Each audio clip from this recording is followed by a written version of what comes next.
السلام علیکم ملګرو. نن د کراچي کینګ ملتان سلطان سره میچ دی. دا د کراچي کینګ پنځم میچ دی او څلورو میچونو کې کراچي کینګ صرف یو میچ ګټلی دی. که نننی میچ هم بایلو کراچي کینګ نو د کراچي کینګ د پلی آف یعنی د کوارټر فاینل یا د سیمی فاینل ته د تلو چانسز به ډېر زیات کم شي، لاره به له ډېره زیاته مشکله شي.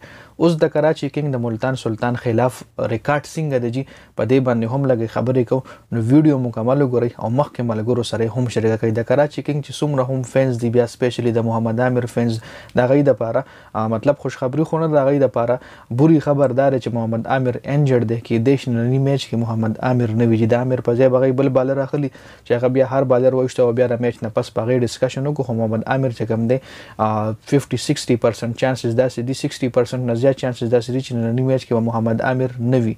دا یو څه د کراچي کینګ او د ملتان سلطان د یو بل سره څومره میچز کړي دي.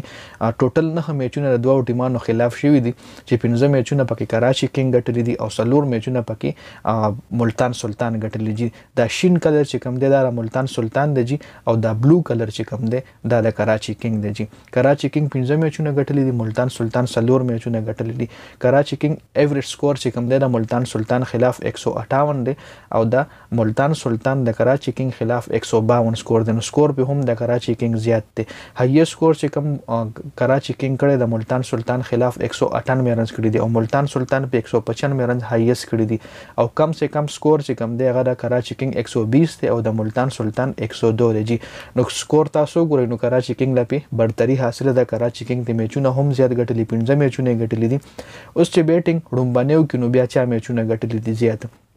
چې رومبانې بیټینګ کراچي کینګو کې نو 2 میچ یې ګټلې دي او چې ملتان سلطانو کې نو هغه هم 2 میچونه ګټلې په رومبانې بیټینګ کې جی.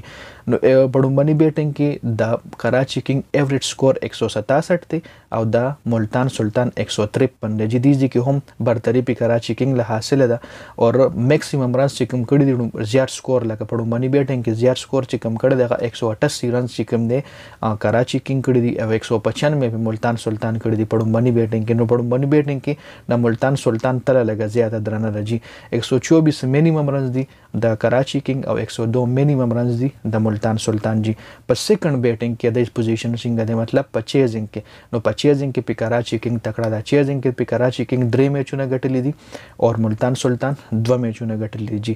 په چیزینګ کې په سیکنډ بیټینګ کې ایوریج سکور 151 د کراچي کینګ دی او 150 چې کوم دی دا د ملتان سلطان دی. ایوریج سکور مطلب دا چې په هر میچ کې د دومره سکور کوي د یو بل خلاف جی.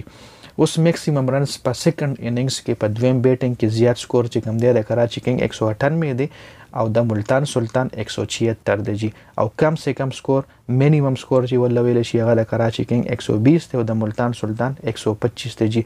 نو برتری په زیاته کراچي کینګ له حاصله ده. ګورو بچ نن میچ سو ګټي د کراچي کینګ بغټي یا به ملتان سلطان ګټي او که چېرې تاسو ګورئ ملتان سلطان اوټسټینډینګ فارم کې د غي کلاړیان د غي بیټینګ د غي بالینګ ډیر ښه فارم کې دی. یو احسان الله ور سره هم راغلی دی نو هغه هم ډیر ښه بالینګ کوي جی.